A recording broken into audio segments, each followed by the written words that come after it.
নমস্কাৰ বন্ধুসকল, পুনৰ আহিলোঁ ৰেইচ অফ ৰেকিলে। আজি আপোনালোকৰ ওচৰত মই এটা নতুন বিষয় লৈ পেলাই আহিছোঁ, হয়তো আপোনালোকে গমেই পায়। সেই বিষয়টো হৈছে উইচ বক্স। তাৰ বিষয়ে ৰেকিৰ উইচ বক্স, তাৰ বিষয়ে আমি জানিবলৈ আহক, আমি আগবাঢ়ি পেলাই যাওঁ।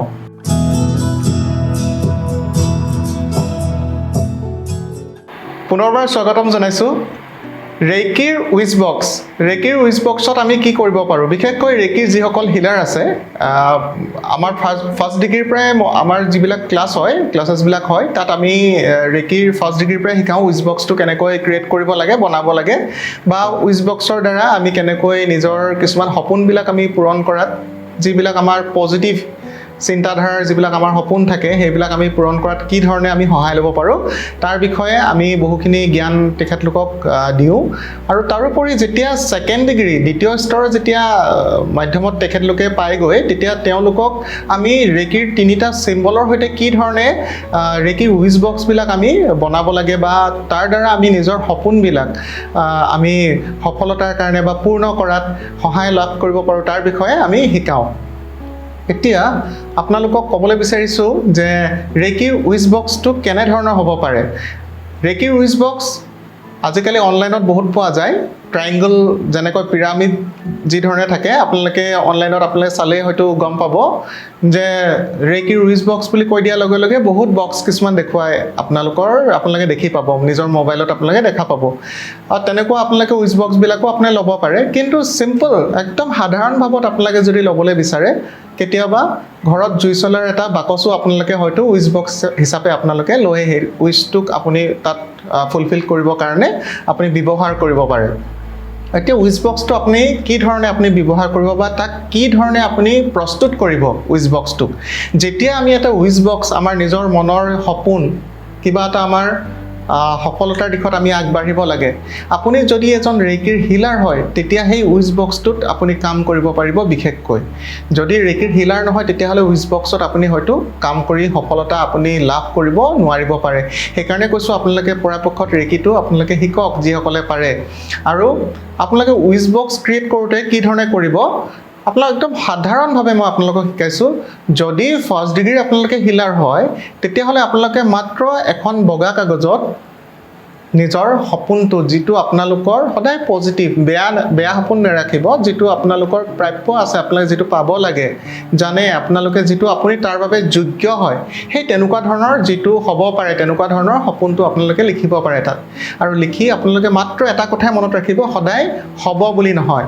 ৰেকিত সদায় কি হয়, হৈ গ'ল, মানে সেইটো আমি অতীত কালত ভাবোঁ, হৈ গ'ল।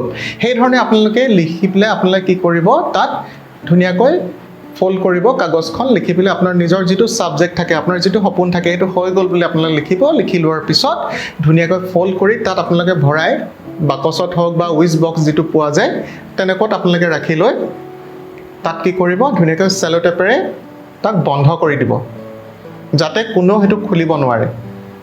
আপুনি ৰেকি হিলাৰ যিহেতু, তেতিয়া আপুনি তাত কি কৰিব, ফাৰ্ষ্ট ডিগ্ৰী ৰেকি হিলাৰ সদায় সেই উইচ বক্সত সদায় হিলিং কৰিব, এনাৰ্জিটো হিল কৰিব, হোৱাইট লাইট এনাৰ্জি কল কৰি হিল কৰিব। আপোনালোকে গমেই পাব ৰেকি ফাৰ্ষ্ট ডিগ্ৰী হিলাৰসকলে, তেতিয়াও আপোনালোকে বহুতখিনি পৰিমাণে আপোনালোকে তাত ৰিজাল্ট পাব, তাৰ ফলাফলবিলাক আপোনালোকে লাভ কৰিবলৈ সক্ষম হ'ব।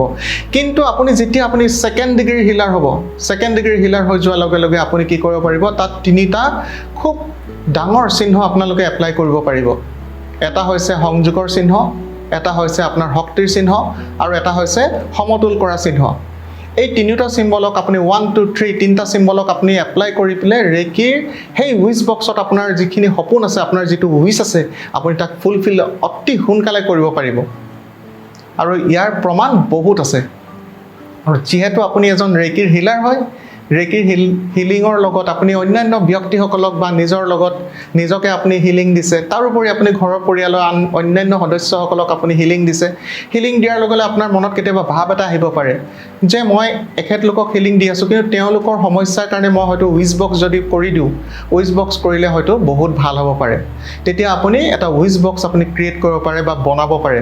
উইচ বক্সটো বনাই লৈ আপুনি তাত ৰেকিৰ এনাৰ্জি প্ৰৱাহ কৰাব, ৰেকিৰ যিটো শক্তি আছে, সেই শক্তিক আপুনি তাত প্ৰবাহিত কৰোৱাই ৰেকিৰ আপুনি যিটো উইচ বক্সত আপোনাৰ যিটো সমস্যা থাকিব, বা আপোনাৰ যিটো সপোন থাকিব, আপুনি যিটো বিচাৰিছে সেই কথাখিনিক সম্পূৰ্ণ হৈ গ'ল বুলি আপুনি তাত এনাৰ্জিটো আপুনি দিব পাৰিব।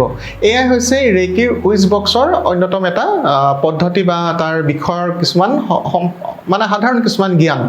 তাৰোপৰি উইচ বক্সটো ক্ৰিয়েট কৰাৰ সময়ত আমি কিছুমান কথা সদায় মনত ৰখাৰ প্ৰয়োজন হৈছে যে আপুনি উইচ বক্স এটা বনাওঁতে আপুনি ক'ৰবাৰ পৰা এটা সাধাৰণতে ধৰক আপুনি জুই চলাৰ খালী বাকচটা আপুনি আনিলে, ডাইৰেক্ট আপুনি লৈ পেলাই নকৰিব তাক, বা আপুনি অনলাইনত কিবা এটা আপুনি উইচ বক্সৰ এটা পিৰামিড উইচ বক্স এটা আপুনি আনিলে, তাত আপুনি ডাইৰেক্ট লৈ পেলাই আপুনি উইচ বক্সত চিধা আনি আপুনি উইচটো আপুনি লিখি লৈ আপুনি হৈ গ'ল বুলি কৰি চিম্বলবিলাক ড্ৰ কৰি আপুনি তাত কৰি এপ্লাই কৰাটো আপোনাৰ সেইটো কথা নহয়। প্ৰথমতে সদায় কি কৰিব, উইচ বক্স তাক বনোৱাৰ আগত যিটো বাকচকে আপুনি ল'ব তাক সদায় শুদ্ধিকৰণ কৰিব লাগিব।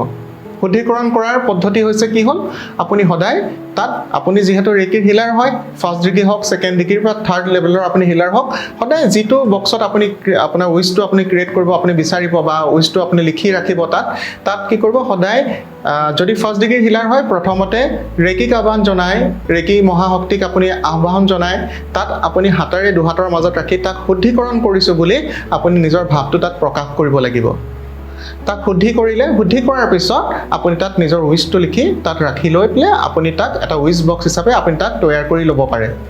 দ্বিতীয়তে ৰেইকিৰ ছেকেণ্ড ডিগ্ৰী হিলাৰসকলে আপোনালোকে কি কৰিব, তাত সেই একেটা পদ্ধতিৰে সেই উইচ বক্সটো লৈ পেলাই তিনিওটা চিহ্ন এপ্লাই কৰিব। বিশেষকৈ চিহ্ন নম্বৰ 1টোক বেছিকৈ এপ্লাই কৰি পেলাই আপোনালোকে তাক চাৰ্জ আৰু ক্লিন কৰিব। ক্লিন কৰি লোৱাৰ পিছত তাক তেতিয়াহে আপোনালোকে এপ্লাই কৰিব, তেতিয়া খুব ধুনীয়া ৰিজাল্টবিলাক আপোনালোকৰ হাতত আহি পেলাই পৰিব। আৰু সদায় ৰেইকি উইচ বক্সত মোক সদায় ফোন কৰে যে কিমান সময় দিব লাগিব, মই ৰেইকি উইচ বক্সটোত কিমান সময় হিলিং দিব লাগিব। ফাৰ্ষ্ট ডিগ্ৰীৰ এজন হিলাৰে আপুনি পৰাপক্ষত আধা ঘণ্টাৰ পৰা 45 মিনিট বা এঘণ্টা সম্পূৰ্ণ আপুনি হিলিং দিব যদি পাৰে অতিকৈ ভাল। কিন্তু একেবাৰে যদি নোৱাৰে এটলিষ্ট আপুনি আধা ঘণ্টা সময় পাৰিলে ডেইলি আপুনি হিলিং দিব। কিন্তু ছেকেণ্ড ডিগ্ৰী হিলাৰ এজনে 15 মিনিটছ আপুনি দিলেও হয়তো বহুত কাম কৰিব। নতুবা আপুনি ইচ্ছা কৰিছে মই বোলে আধা ঘণ্টালৈকে দিম, যথেষ্ট। আপুনি আধা ঘণ্টা যদি ডেইলি হিলিং দিয়ে তাক দিনটোত এবাৰ বা দুবাৰ, সেই বক্সটোক আপুনি যদি হিল কৰে, আপোনাৰ যিটো সপোন আছে, উইচটো যিটো আছে তাত আপুনি যদি এনাৰ্জি হিল কৰে, তেতিয়াহ'লে খুব ধুনীয়াকৈ আপোনাৰ ফুলফিল হোৱাত সহায় কৰিব, আপোনাৰ ৰিজাল্টটো অহাত আপোনাক খুব সহায় কৰিব। তাৰোপৰি আপুনি যেতিয়া আপোনাৰ যিটো সপোন আছিলে, আপোনাৰ যিটো উইচ আছিলে, সেইটো যদি আপোনাৰ কমপ্লিট হৈ যায় তেতিয়া কি কৰিব, সেই বক্সটোক আপুনি বক্সটোৰ সৈতে আপোনাৰ উইচটোক যদি ফুলফিল হৈ যায়, সম্পূৰ্ণ হৈ যায়, তেতিয়া আপুনি হয় নৈত উটুৱাই দিব, নতুবা আপুনি জ্বলাই দিব। সেইটো সদায় মনত ৰাখিব হৈ যোৱাৰ পিছত। সেইধৰণে ছেকেণ্ড ডিগ্ৰীৰ হিলাৰসকলে তেওঁলোকৰ উইচ বক্সটোৰ সৈতে উইচ বক্সটো নেলাগে, যদিহে আপুনি পিৰামিড বক্সটো যদি লয় সেইটো জ্বলাবলৈ আপোনাৰ বেয়া লাগিব বা নদীত উটুৱাই দিবলৈ আপোনাৰ বেয়া লাগিব। কাৰণ ছেকেণ্ড ডিগ্ৰীৰ হিলাৰসকলে একেলগে কেইবাজনৰো বা কেইবাটাও উইচ একেলগে আপোনালোকে হিল কৰিব পাৰিব, হিলিং দিব পাৰিব।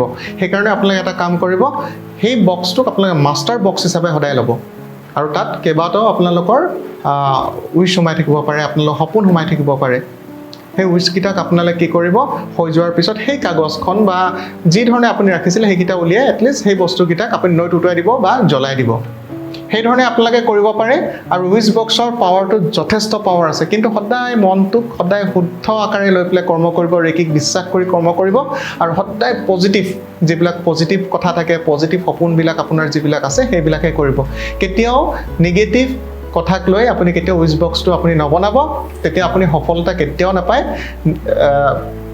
তাৰ বিপৰীতে কিন্তু আপোনাৰ কাৰণে হয়তো অপকাৰহে হ'ব পাৰে, কাৰণ এনাৰ্জি সদায় পজিটিভ ৰেইকিৰ, সদায় মনত ৰাখিব নিগেটিভৰ কোনো কথাই নাথাকে। সেইকাৰণে আপোনালোকে খুব সাৱধান হোৱাটো অতিকৈ প্ৰয়োজন। আৰু আগন্তুক ভিডিঅ'বিলাকত মই আপোনালোকক ক'ম যে গ্ৰিড বক্স, উইচ বক্সৰ ওপৰত আছে গ্ৰিড বক্স। গ্ৰিড বক্সত বহুত ক্ৰিষ্টেলসমূহৰ প্ৰয়োজন হয়। গ্ৰিড বক্স আমি তৈয়াৰ কৰি পেলাই একেলগে বহু ব্যক্তিক আমি দিব পাৰোঁ। ৰেইকিৰ আমি আপোনাৰ উইচ কৰিব পাৰোঁ, উইচবিলাক আপোনাক ঠিক ফুলফিল কৰিব পাৰোঁ, নতুবা তেওঁলোকৰ বেমাৰ যদি কিবা আছে তেওঁলোকক ট্ৰিটমেণ্ট কৰাৰ ক্ষেত্ৰতো আমি এপ্লাই কৰিব পাৰোঁ। সেইধৰণে একেধৰণে যেনেকৈ গ্ৰিড বক্সত কৰিব পাৰি, উইচ বক্সতো ৰোগৰ বিষয়ৰ ক্ষেত্ৰতো আমি হিল কৰিব পাৰোঁ। তেওঁলোকৰ কাৰণে আমি ভাল হ'ল বুলি তেওঁলোকৰ আমি এটা মানে উইচ তেওঁলোকৰ বিষয়ে আমি ৰাখিব পাৰোঁ, তেনেধৰণে আমি কাম কৰিব পাৰোঁ। তাৰোপৰি আৰু কিছুমান নতুন মেচিন কিছুমান আহিছে, যিবিলাক আপোনাৰ মেচিনৰ বিষয়ে ক'ম, যাৰ দ্বাৰা আমি কিছুমান খুব এডভান্স, আমি খুব আগতীয়াভাৱে আমি খুব এডভান্স হৈ পেলাই মানে আগৰণুৱা হৈ পেলাই আমি কিছুমান কাম কৰিব পাৰোঁ তাৰ বিষয়ে মই ক'ম যিবিলাক ৰেডিঅনিক মেচিন বুলি কোৱা হয় সেইবিলাকৰ বিষয়ে মই আগন্তুক ভিডিঅ'ছবিলাকত ক'ম হয়তো আপোনালোকক দেখুৱাম চাগে মই কিন্তু এইখিনিতে মৰমৰ বন্ধুসকল আৰু মোৰ দৰ্শকসকল আপোনালোকক আৰু এটা কথা ক'বলৈ লৈছোঁ যিহেতু ৰেকিৰ বিষয়ে ইমান দিনে ইমানখিনি ভিডিঅ' মই ৰেচ অফ ৰেকিত কৰি আছোঁ আপোনালোকক সঁহাৰি পাই আছোঁ তাৰ বাবে আপোনালোকক মই বহুত ধন্যবাদ জনাইছোঁ আৰু ইয়াৰ লগতে আপোনালোকক ক'বলৈ পাই মই নথৈ আনন্দিত হৈছোঁ যে আমাৰ বহুদিনে হৈ গ'ল আমি ৰেকিৰ ট্ৰিটমেণ্টটো আমি বহুত দিনৰ পৰা কৰি আছিলোঁ কিন্তু এতিয়া আপোনালোকৰ মাজত মই ক'বলৈ পৰা হৈছোঁ সেইকাৰণে কৈছোঁ যে আমি ৰেচ অফ ৰেকিৰ ক্লিনিকত আমি ডিব্ৰুগড়ত বহুসকল ৰোগীক আমি চিকিৎসা প্ৰদান কৰি আছোঁ তেওঁলোকে বহুত শুভ ফলাফলবিলাক লাভ কৰিছে তাৰোপৰি তেখেতলোকে চিকিৎসকৰ পৰামৰ্শও গ্ৰহণ কৰি আছে মই সদায় কৈ আহিছোঁ যে সদায় কিবা এটা ৰোগ হ'লে চিকিৎসকৰ পৰামৰ্শ গ্ৰহণ কৰাৰ পিছত আপোনালোকে হয়তো যদি ইচ্ছা কৰে আপোনালোকে ৰেকিক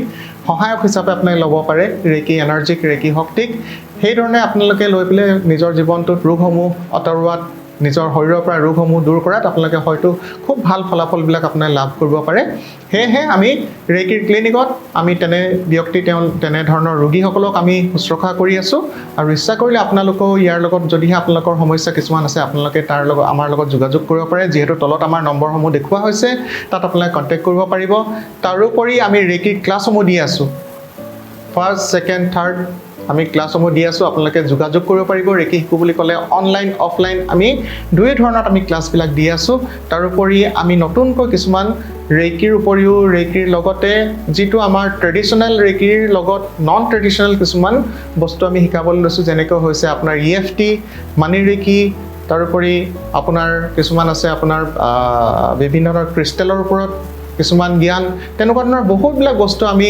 এতিয়া মুকলি কৰিবলৈ লৈছোঁ যদি আপোনালোকে আগ্ৰহী হয় নিশ্চয় আমাৰ লগত যোগাযোগ কৰিব আমাৰ লগত যোগাযোগ কৰি পেলাই তাৰ বিষয়ে আপোনালোকে জ্ঞান লৈ হয়তো আপোনালোকে যদি ইচ্ছা কৰে আপোনালোকে শিকিব পাৰিব আৰু ৰেকিৰ লগত আহক শিকক আপোনালোকে প্ৰত্যেক ঘৰত এজন ৰেকিৰ হিলাৰ যদি হয় বহুখিনি ক্ষেত্ৰত ৰোগসমূহৰ পৰা আপোনালোকে হয়তো আঁতৰি থাকিব পাৰে তাকে আপোনালোকক জনাই আজিলৈ এই ভিডিঅ'টো সামৰিছোঁ বহুত ধন্যবাদ আৰু নমস্কাৰ পুনৰ লগ পোৱাৰ প্ৰতিশ্ৰুতিৰে